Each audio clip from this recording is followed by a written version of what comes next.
Good morning student. आज हम semester 1 CC2 paper का एक चैप्टर गांधीवाद पर चर्चा करेंगे। जैसा कि हमने पिछले कई वीडियो में गांधीवाद पर चर्चा की, उसमें हम लोगों ने गांधी जी की जीवनी और गांधीवाद का अर्थ, और उसमें हमने कैसे गांधी जी ने धर्म और राजनीति को जोड़ा, अर्थात राजनीति में कैसे धर्म का राजनीति में अध्यात्मवाद का समावेश किया, उस पर चर्चा की हम लोगों ने।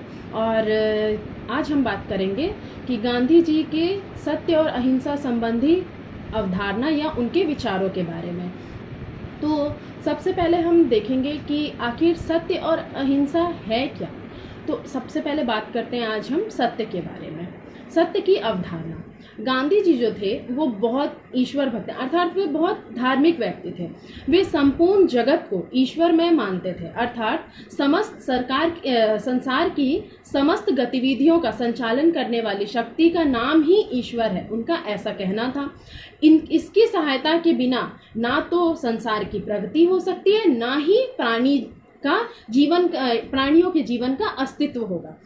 गांधी जी के अनुसार ईश्वर एक सत्य है, इसलिए उसकी प्राप्ति ही जीवन का परम ध्येय होना चाहिए, अर्थात ईश्वर की प्राप्ति ही मानव जीवन का परम लक्ष्य होना चाहिए। गांधी जी के अनुसार ईश्वर सत्य तथा प्रेम है। ईश्वर आचार शास्त्र तथा नीति है। आचार शास्त्र अर्थात मानवों का जो व्यवहार है वो।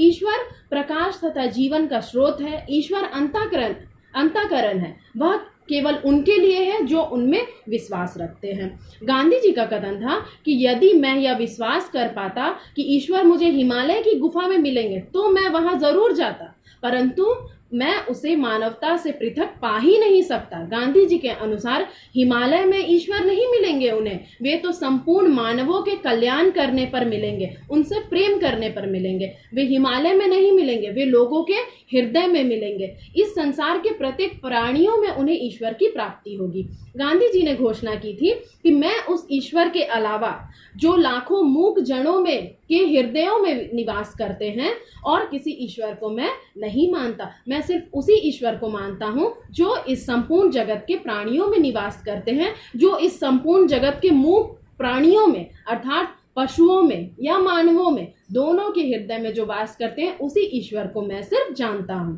उनकी ईश्वर संबंधी मान्यता से स्पष्ट है कि उन्होंने स्वर्ग के भगवान को धरती पर उतार दिया, उसे अलौकिक से लौकिक बना दिया, मनुष्यों में उसे समर्पित कर दिया, अर्थात उन्होंने स्वर्ग के ईश्वर को यहाँ लोगों के हृदयों में स्थापित कर दिया और उनसे ही उनकी प्राप्ति का मार्ग सबको दिखाया। गांधी जी के अनुसार सत्य ही ईश्वर है। गांधी जी के मत के अनुसार सत्य यानी सत शब्द से निकला हुआ यह शब्द है, जिसका अर्थ होता है अस्तित्व या होना। ईश्वर को सत्य को ईश्वर कहने के पीछे कारण यह है कि सत्य वही है जिसकी सत्ता होती है, अर्थात जिसका होने का भाव होता है, जो सदा टिका रहता है। ईश्वर की सत्ता तीनों कालों में बनी रहती है, अतः यह सत्य है। गांधी जी अपने जीवन का ध्येय सत्य की शोध करना समझते थे। अपनी आत्मकथा का नाम उन्होंने मेरे सत्य का प्रयोग अर्थात my experiment with the truth रखा था। वैसे तो सत्य शब्द का प्रयोग केवल सच बोलना समझा जाता है, लेकिन गांधी जी ने सत्य शब्द का बहुत ही व्यापक अर्थ निकाला और उन्होंने बार बार यही आग्रह किया कि विचार में, वाणियों में, व्यवहार में सत्य का होना ही सत्य है। सिर्फ सच बोलना ही सत्य नहीं होता, बल्कि मनुष्यों के विचार में, उनकी वाणी में, उनके व्यवहार में भी सत्यता का होना बहुत ही जरूरी है। सत्य ही पूजा करना है और सत्य ही सच्ची भक्ति है। गांधी जी के सत्य के परिवेश में केवल व्यक्ति नहीं आता, इसमें समूह और समाज भी शामिल होते हैं। वे चाहते हैं कि संपूर्ण सत्य का पालन धर्म, राजनीति, अर्थनीति, परिवार नीति सब में ही होना चाहिए। अब हम देखते हैं कि अब उनकी अहिंसा की अवधारणा कैसी थी। जैसा कि हम जानते हैं कि भारत में अहिंसा का बहुत ज़्यादा ही महत्व रहा है। जैन धर्म में अहिंसा का अत्यधिक महत्व रहा। महात्मा गांधी जब इंग्लैंड से भारत लौटे थे तब उन पर रामचंद्र नामक जैन विद्वान का प्रभाव पड़ा था। भगवान बुद्ध ने भी घोषणा की थी कि बैर का अंत बैर से नहीं, अर्थात दुश्मनी का अंत दुश्मनी से नहीं बल्कि प्रेम से होता है। गांधी जी ने भारतीय परंपरा से, बाइबल के पर्वत प्रवचन से और टॉलस्टॉय के ग्रंथों से अहिंसा के सिद्धांत को ग्रहण किया। और अनेक क्षेत्रों में इसका व्यवहारिक प्रयोग भी किया। गांधी जी के अनुसार अहिंसा का क्या अर्थ है? अहिंसा का अर्थ है, जैसा हम लोग भी जानते हैं, अहिंसा अर्थात हिंसा ना करना। हिंसा का ही विपरीत है अहिंसा। हिंसा का मतलब है कि किसी जीव को स्वार्थवश या क्रोधवश दुख देने की इच्छा से उसे कष्ट पहुंचाना या मारना। और अहिंसा जो है इसके ठीक विपरीत है। जहां हिंसा के मूल में स्वार्थ, क्रोध, विद्वेष की भावना होती है, वहीं अहिंसा के मूल में प्राणी मात्र के प्रति प्रेम और मैत्री की भावना होती है, जिसे गांधी जी अहिंसा कहते हैं। गांधी जी के अनुसार अहिंसा सिर्फ कार्य में ही नहीं बल्कि विचारों में भी होनी चाहिए। अब अहिंसा के दो पक्ष है, एक नकारात्मक और एक सकारात्मक। किसी प्राणी को क्रोध या विद्वेष में आकर हिंसा ना पहुंचाना नकारात्मक रूप है, और सकारात्मक रूप वाली जो अहिंसा होती है वो सार्वभौम प्रेम और करुणा की भावना होती है। इसके 4 मूल तत्व है: प्रेम, धैर्य, अन्याय का विरोध और वीरता। गांधी जी के अनुसार अहिंसा के 4 तत्व है। सबसे पहला आता है प्रेम। अहिंसा का आधार प्रेम होता है। एक पिता का पुत्र यदि वह बुरा काम भी करे तो वह पिता उसे स्नेहपूर्वक उसे सही मार्ग पर लाने का प्रयास करता है। तो ये होती है प्रेम पूर्वक अहिंसा। जो उसका बेटा अगर वो गलत भी कर रहा है तो भी पिता उसके प्रति अहिंसक प्रवृत्ति नहीं अपनाता है, हिंसक व्यवहार नहीं अपनाता है। उसके लिए वो अहिंसा का ही सहारा लेता है, अर्थात प्रेम पूर्वक वो उसके दिल और दिमाग को या मन को बदलने का प्रयास करता है। तो ये है अहिंसा का पहला तत्व, जो है प्रेम की अहिंसा। उसके बाद आता है अहिंसा का दूसरा तत्व धैर्य, यानी कि पेशेंस। यदि अहिंसक को अपने प्रयासों में जल्दी सफलता नहीं मिलती है तो वह निराश नहीं होता। उसे विश्वास रहता है कि अहिंसा कभी नहीं चूकने वाला ब्रह्मास्त्र है, अतः उसे एक ना एक दिन सफलता जरूर मिलेगी। तो अहिंसा का दूसरा तत्व है धैर्य, यानी कि उसमें पेशेंस होना चाहिए। यदि उसे सफलता नहीं भी मिले तो उसे निराश नहीं होना चाहिए, क्योंकि कभी ना कभी उसे सफलता अवश्य ही मिलेगी। अहिंसा का तीसरा तत्व है अन्याय का विरोध करना। अहिंसा अन्यायी के विचारों से घबराता नहीं है बल्कि उसका वीरता पूर्वक सामना करता है। अहिंसा का चौथा तत्व है वीरता।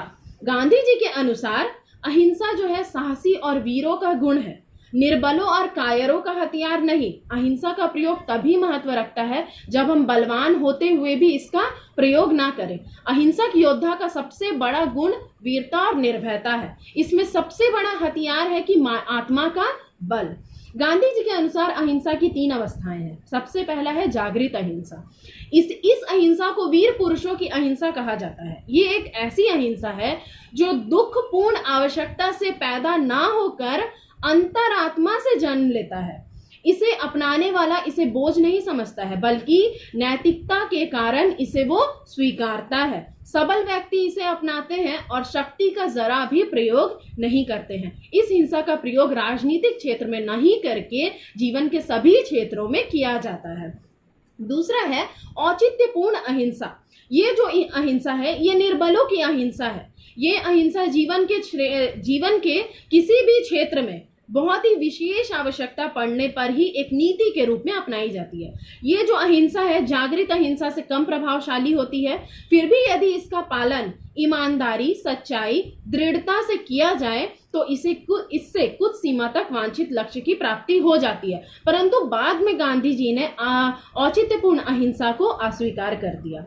उसके बाद है कायरों की अहिंसा, जो डरपोक होते हैं उनकी अहिंसा। गांधी जी का मानना था कि कायरता और हिंसा आग और पानी की तरह होते हैं। अहिंसा जो होता है वो वीरों का धर्म है। जैसे एक वीर शक्ति संपन्न होते हुए भी वह अपनी शक्ति को नहीं, मतलब अपनी अंतरात्मा से जो उत्पन्न जो अहिंसा होती है उसे अपनाता है, यानी वो अपनी शक्ति का प्रयोग नहीं करता है। परंतु अगर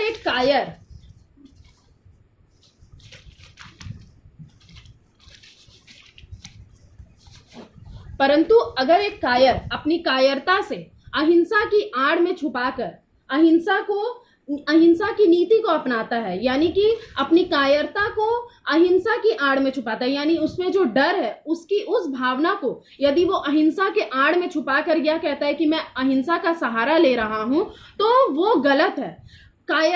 कायरता जो होती है, कायरता को अहिंसा की ओट में छुपाना निंदनीय है, घृणित है। यदि कायरता और हिंसा में किसी एक का चुनाव करना हो तो गांधी जी कहते हैं कि मैं हिंसा का चुनाव करूंगा, मैं कदापि कायरता का चुनाव नहीं करूंगा। उससे अच्छा है कि मैं हिंसा का चुनाव कर लूं, क्योंकि यदि हृदय में हिंसा भरी हो और हम अपनी कमजोरी को छुपाने के लिए अहिंसा का सहारा लेते हैं, उसका आवरण पहनने की कोशिश करते हैं, तो इससे तो अच्छा है कि हम हिंसक ही बने रहें। गांधी जी कायरता के पक्ष में बिल्कुल भी नहीं थे।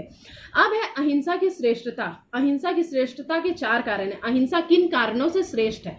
सबसे पहला है कि अहिंसा एक आत्मिक शक्ति है जो छोटे से छोटे कमजोर बच्चों में, बुजुर्गों में भी पाई जाती है। शस्त्रों की लड़ाई तो नौजवान भी लड़ लेते हैं, परंतु जो प्रेम का जो शक्ति है उसका प्रयोग एक निर्बल बूढ़ी औरत भी करके अपने पथ से भटके बेटे को भी सही मार्ग पर ला सकती है। प्रेम की शक्ति के प्रयोग से तो पशु भी अपना हो जाता है, यानी पत्थर दिल भी पिघल जाता है। उसके बाद है दूसरा है कि अहिंसा के लिए हमें शारीरिक शक्ति का सहारा नहीं लेना पड़ता है। शारीरिक शक्ति का प्रयोग करने वाले को चाहे थोड़ी देर विश्राम की भी जरूरत हो सकती है, आराम की जरूरत, क्योंकि वो शस्त्रों का सहारा लेता है, बल का सहारा लेता है। लेकिन अहिंसा का जो मार्ग अपनाते हैं उन्हें किसी विश्राम की जरूरत नहीं होती, वे तो सदा ही प्रेम की शक्ति की भावना का प्रयोग करते हैं। उसके बाद है अहिंसा का जो प्रभाव है शत्रु पर अप्रत्यक्ष रूप से और जो किसी को ज्ञात ना हो अज्ञात रूप से पड़ता है। शक्ति का प्रयोग तो सबको दिखता है कि उसे चोट लग जाती है या वो इंसान मर जाता है,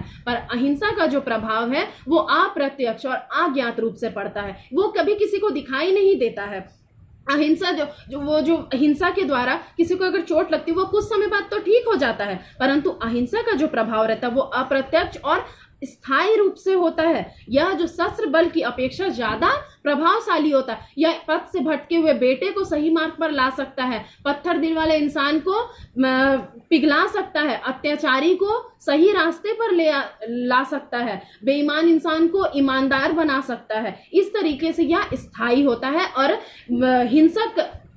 शक्ति के जो प्रयोग है उस टाइप की हिंसा से ये अधिक प्रभावशाली है।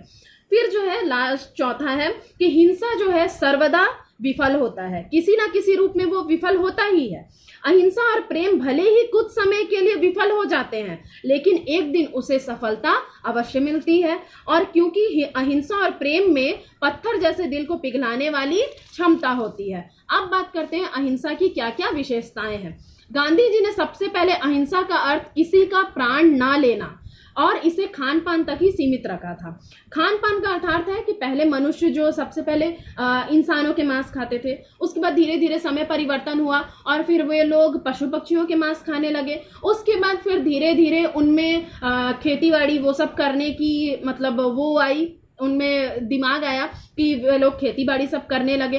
तो इस तरह धीरे धीरे उसके बाद नगर का विकास हुआ, राष्ट्रों का विकास हुआ और धीरे धीरे ये जो हिंसा की जो प्रवृत्ति थी, जो नरों को मारने की या पशु पक्षियों को मारने वाली जो नीति थी, जो हिंसा की जो भावना थी, उसमें धीरे धीरे क्या हुई, कमी आई और अहिंसा का विकास होने लगा। गांधी जी ने इसकी विस्तृत व्याख्या की है कि अहिंसा जो है इससे भी ऊपर है।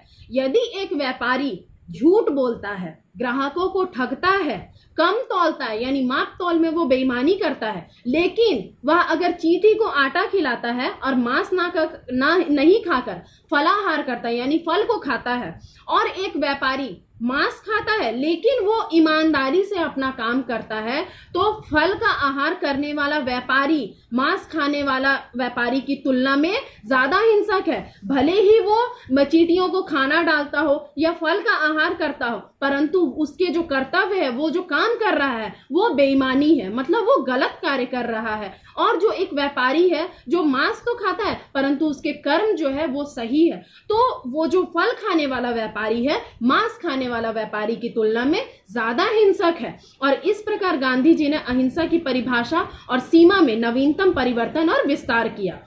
उसके बाद दूसरा है कि अहिंसा का जो कार्य क्षेत्र होता है काफी बड़ा होता है। गांधी जी ने अहिंसा को व्यक्तिगत और पारिवारिक जीवन के साथ साथ के अन्यायों का प्रतिकार करने के साथ साथ इसे सामाजिक और राजनीतिक क्षेत्रों के लिए भी उपयोगी बनाया। इसे ऋषि मुनियों तक मर्यादित नहीं रख करके आम लोगों तक के लिए भी इसे सक्षम बनाया। उन्होंने हरिजन सेवक में लिखा था, हमें सत्य और अहिंसा को व्यक्तियों की वस्तु नहीं बनाना है, बल्कि एक ऐसी वस्तु बनाना है जिस पर संपूर्ण जाति और देश अमल कर सके। भारत की स्वतंत्रता प्राप्ति के लिए राजनीतिक क्षेत्र में अहिंसा का सफल प्रयोग करके उन्होंने अपने इस दावे को सत्य कर दिया। जैसा कि हम लोग जानते हैं कि गांधी जी ने जिस तरह अंग्रेजों से भारतीयों को मुक्ति दिलाई, भारत को उनकी दास्ता से मुक्ति दिलाई, वो सब अहिंसा के बल पर ही किया। उन्होंने कभी हिंसा का सहारा नहीं लिया, अर्थात उन्होंने अपने इस अहिंसा के जो दावे को सत्य करके दिखाया। तो ये थे सत्य और अहिंसा की अवधारणाएं जो गांधी जी के विचारों से संबंधित थी, अर्थात गांधी जी के सत्य और अहिंसा संबंधी अवधारणाएं थी, जिसका मैंने अभी आप लोगों को व्याख्या किया। और अब आगे हम नेक्स्ट वीडियो में मैं इनके सत्याग्रह संबंधी विचारों को आपके सामने मैं लाऊंगी। मुझे आशा है कि आप लोगों को यह समझ आई होगी। अगर आप लोगों को इस विषय में अगर कुछ भी डाउट है तो आप मुझे मेरे जीमेल आईडी पर मेल कर सकते हैं, क्योंकि मैंने कमेंट सेक्शन को कुछ प्रॉब्लम्स के कारण ऑफ कर दिया। तो यदि आप लोगों को कुछ डाउट है या कोई क्वेश्चन है तो आप मुझे मेल करके पूछ सकते हैं। Thank you.